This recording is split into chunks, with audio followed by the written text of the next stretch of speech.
तेजस्वी ने केंद्र सरकार पर इशारा करते हुए कहा है कि केंद्र सरकार हमारे महागठबंधन की सरकार के द्वारा दिए जा रहे नौकरियों से घबराकर अपना एजेंडा बदल दी। अब हिंदू मुस्लिम के बजाय केंद्र सरकार भी जनता को रिझाने के लिए नौकरियों के लुभाने वादे कर रही है।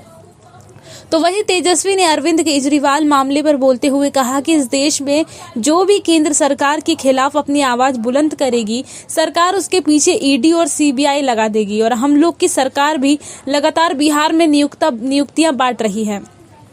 आने वाले दिनों में केंद्र सरकार मेरे पीछे भी ईडी और सीबीआई लगाने से पीछे नहीं हटेगी। नहीं हुआ। बिहार ऐसा राज्य है जहां जाति आधारित गणना कराया गया।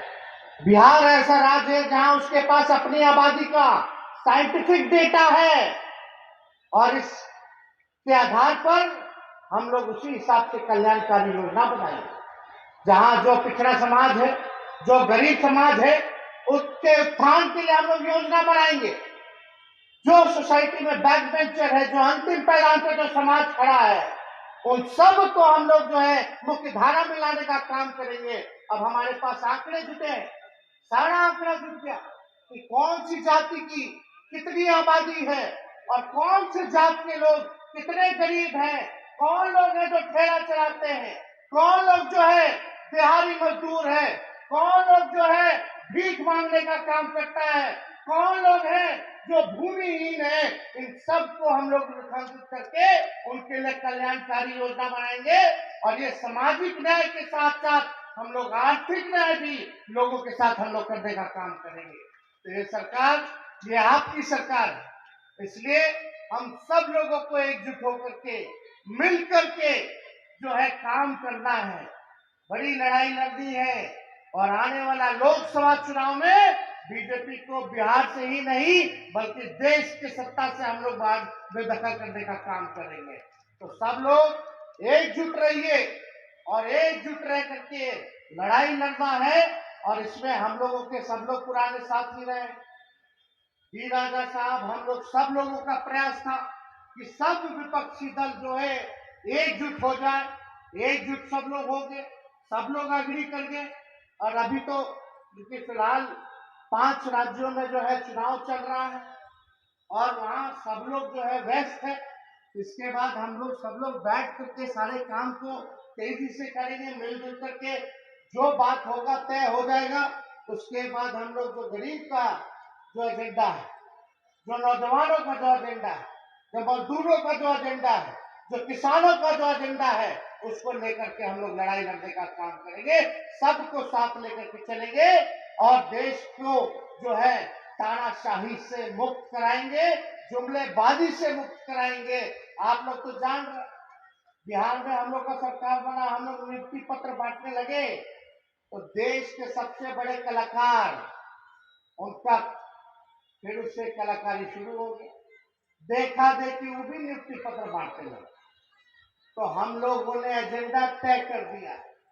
बिहार के 2020 के चुनाव के बाद जहां भी चुनाव हुआ या हो रहा है, आज असल मुद्दे पे हो रहा है, चाहे कोई दल के हो, आज उनको बेरोजगारी को बर्बाद करने पर मजबूर हम लोगों ने करने का काम किया है। आज कोई पार्टी चुनाव में अगर आता है तो बात करता है कि हम आएंगे तो 10 लाख नौकरी देंगे, हम आएंगे तो 20 लाख नौकरी देंगे।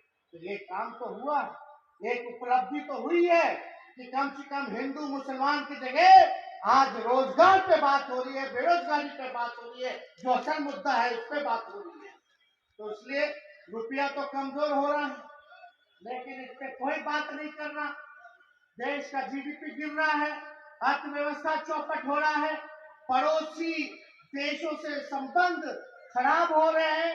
ये सारा चीन जो है घुस गया भारत के अंदर, इस पे कोई चर्चा नहीं हो रही, कोई डिबेट नहीं हो रहा। डिबेट क्या हो रहा है? केवल विपक्षी नेता के।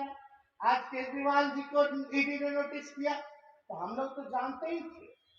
हम तो जब महागठबंधन हम लोग बना रहे थे पिछले साल, तभी कह दिए कि बीजेपी को इतना बड़ा झटका दिए हैं हम लोग, ये लोग फिर से ईडी, सीबीआई, इनकम टैक्स शुरू करेगा।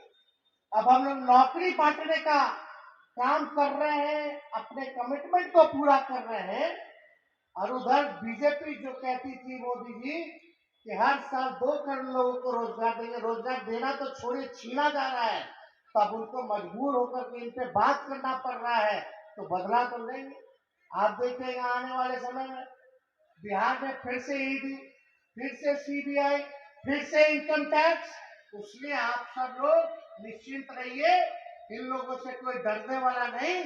आपका अधिकार के लिए हम सब लोग मिलकर के लड़ाई लड़ने का काम करेंगे और इस तानाशाही के खिलाफ लड़ेंगे और इनको ध्वस्त करने का काम करेंगे।